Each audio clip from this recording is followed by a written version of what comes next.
Mais il faut se poser la question. Qui profite na matata ou entre Abakouk dans la famille de Botak? Ça profite à qui? Un garçon très sûr de lui. Bakoui na poule ya moto ça là 7 ans pembe ne lombe donc et lombe c'est moto pour isanga azate pour bon baba nani. Tu vois?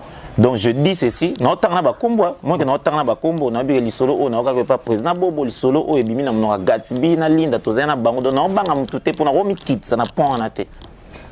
Donc lelo si Beckham veut avoir de l'éclaircissement, non seulement Beckham mais Bakouk parce que dans mon angle trop poser la question dans commentaire pourquoi le coach n'est plus pour il faut le dire dans ça la prestation dans la SB ça la prestation pas mbater anthologique si la l'ivoirienne c'est mon art les lorsque belé à scénario où ils a sans coach c'est si là elle-même qui en souffre mais qui ont fait ça ou qui a na sololi ve abengai duche kapanga abengai. On a parlé plus d'une heure. Plus d'une heure.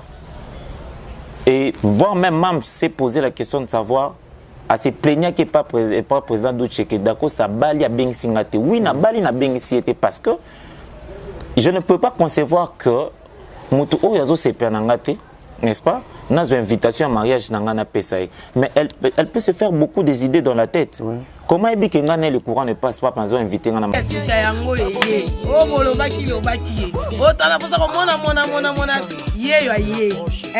Fondation Solange Étoile TV avec ses étoiles. Divine, la pointe. Solo. La news solo vaninde awa. La Fondation Solange Étoile TV. Le nom de la star news. Vous avez news de la star Mabino. La musique teka awa. Vous avez solo. Donc si vous s'abonnez, on dit cloche moi va tirer na ngonga mo zarawana. Ya cliquer pour la notification news. Donc côté yo ziango. Le côté yo ziango. Donc abonnez-vous massivement. Donc abonnez-vous pour nous avoir savant. Oui, Maï, on dit qu'on s'abonne, nous autres, on s'abonne, on s'abonne, ça se lance.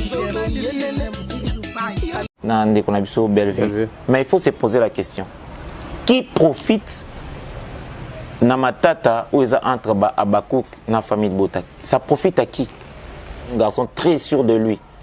Bakoui na poule ya moto ça là 7 ans pembe ne lombe donc et lombe c'est moto pour isanga azate pour bon baba nani. Tu vois? Donc je dis ceci, non tanga ba kombo, moi que non tanga ba kombo, na bi li solo o na ka pas président bobo li solo o e bimi na mnoga Gatsby na linda to zena bango donc non banga mutute pour na romi kit ça na point na te. Donc lelo si Beckham veut avoir de l'éclaircissement, non seulement Beckham mais Bakouk parce que dans mon angle trop poser la question dans commentaire pourquoi le coach n'est plus pour il faut le dire dans ça la prestation dans la SB ça la prestation pas mbater anthologique si la l'ivoirienne c'est mon art les lorsque belé à scénario où ils a sans coach c'est si là elle-même qui en souffre mais qui ont fait ça ou qui a na sololi ve abengai duche kapanga abengai. On a parlé plus d'une heure. Plus d'une heure.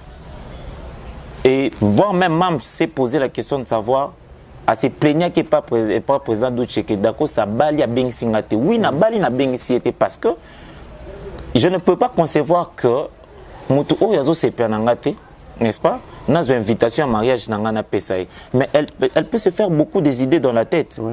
Comment est-ce que le courant ne passe pas pendant invité à la mariage? Est-ce pas? Et pas il y a SB teza pongam na bo ya raté eza po mams azala na dananga na likambo na ebité. Alors donc ce qui hier on pouvait m'inviter na quoi kokende par ignorance lelo se ba inviter na SB na okende te parce que on doit réparer cette erreur. Et on me doit des excuses, tu vois. Ce qui pèse eza que Gatsby na linda baloba qui rien. Et que Mams a inventé toute une histoire autour de Bango. Bango peut faux baloba. Oh non, on n'a pas dit ça. Mais ce tout ça, le linge sale se lave en famille. Les gens ne sauront pas la vraie version. Et demain, ils diront, ah, il y a ça, il y a ça, il y a ça. Parce que, Thierry Mombaya, cette histoire a causé beaucoup de problèmes. Il y a guerre entre SB na ndeko na biso Bellevue. Mais il faut se poser la question. Qui profite na matata ou eza entre Abakouk na famille Botak? Ça profite à qui? Nani ndazo lia na mambo? Nani ndazo tonga bapali na mambo? Nani ndazo koma célèbre na mambo? Tu vois? Et d'ailleurs, s'il faut être véridique, ces deux filles-là s'exposent. Tout cela bien, les mots qu'il est comme une méchanceté mort gratuite. Les lots quand tu vendis boy pack si la bissa lumbasu, bon quand on a un documentaire bosso. Tous à sérieux. Les lots Bellevue pack PC, bon quand on a un tel bosso. Sans calculer. Sans calculer si là. Et pourtant cause na mutumsum ta sali ma bewana, aibi qui va compter des gens gâtés. Donc je pense déjà que Bazako s'exposer. Mais aussi sur le plan business, parce que bon, ça, on a télé, na chaîne, na bango business. Tout à fait. Bon, gagner nini. Moi, je pense que Bazako n'a pas perdre belé. Parce que ceux qui Bellevue ont joué pas si là, ils ont dit explosion. Ceux qui si là ont joué pas Bellevue, ils ont dit explosion. Tu vois? Alors, si le bateau, calomnia qui contre nga, quoi il a faux poule. Quoi il a poule à Kiban, quoi il a poule à un garçon très sûr de lui. Bakoui na poule ya moto ça 7 ans pembe ne lombe donc et lombe c'est moto quoi sanga azate pour bon baba nani. Tu vois? Donc je dis ceci, non tanga ba kombo, moi que non tanga ba kombo na bi lisolo o na ka pas président bobo lisolo o e bimi na mnoga Gatsby na linda to zena bango donc na banga mutute pour na romi kit ça na point en até.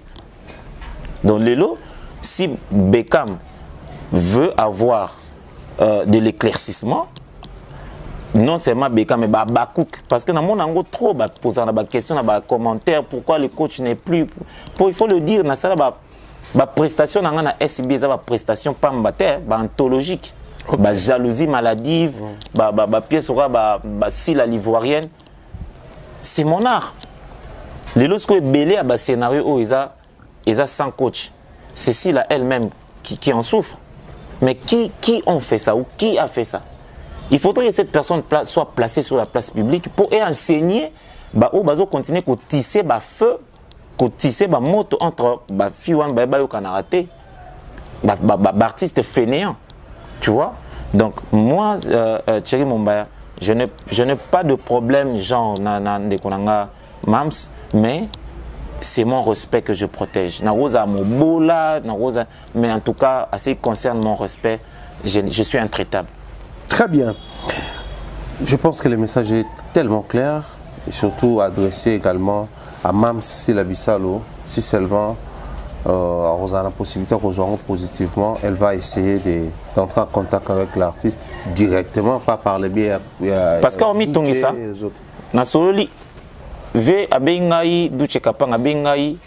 On a parlé plus d'une heure. Plus d'une heure. Et voire même Mams s'est posé la question de savoir à se plaigner qu'il n'est pas président d'Oucheke d'Acosta Bali à Bengsingate. Oui, na Bali na Bengsingate parce que je ne peux pas concevoir que Moutou Oyazo se pernangate, n'est-ce pas? Dans une invitation à mariage n'angana pesaï. Mais elle peut se faire beaucoup des idées dans la tête. Oui. Comment est-ce que le courant ne passe pas pendant invité à un mariage? Est-ce qu'elle a empoisonné? Est-ce que tu vois?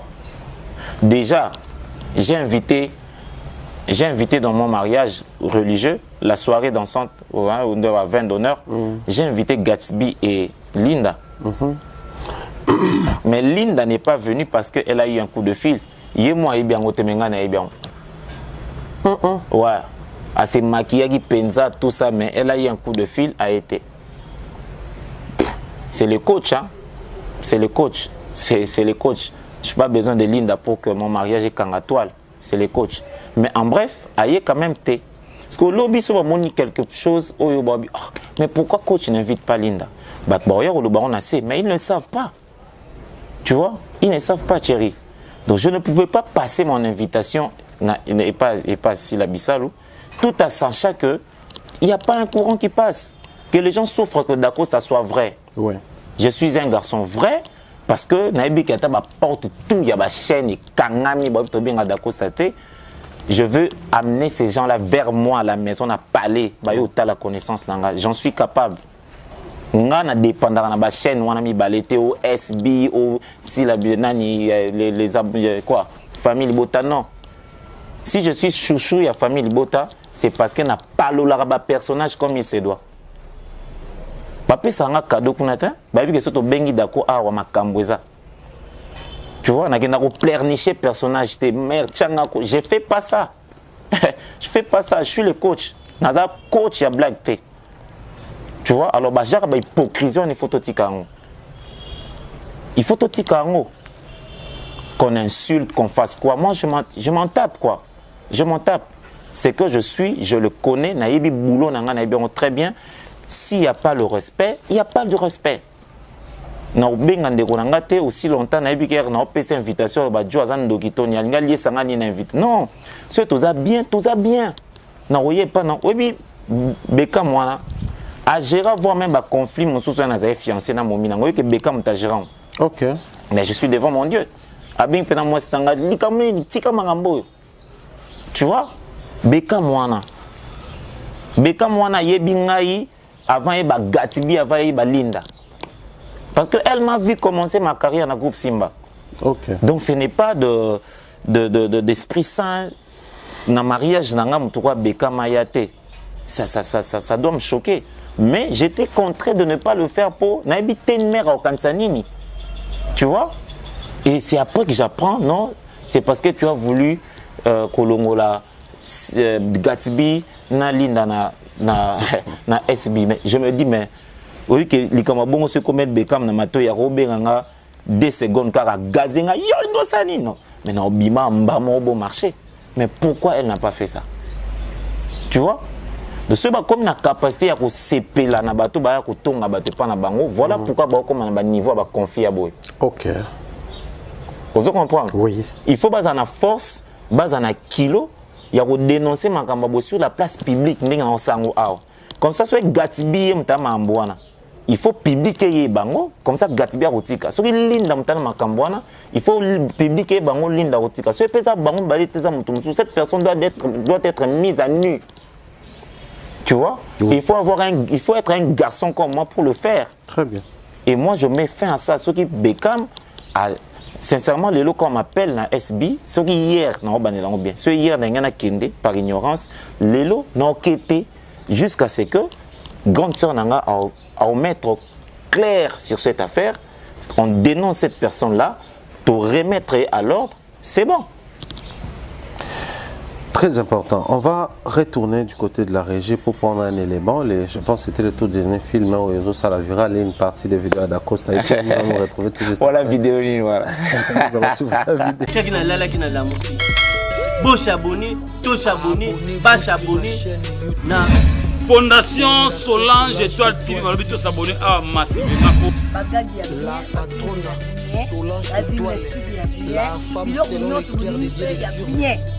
Kasi mama ya motema monene Solange Étoile TV yonde makambo po s'abonner massive mabongo alobi totika la pesi matin mpoda e ba histoire na bali wana donc Fondation Solange Étoile TV et ses étoiles.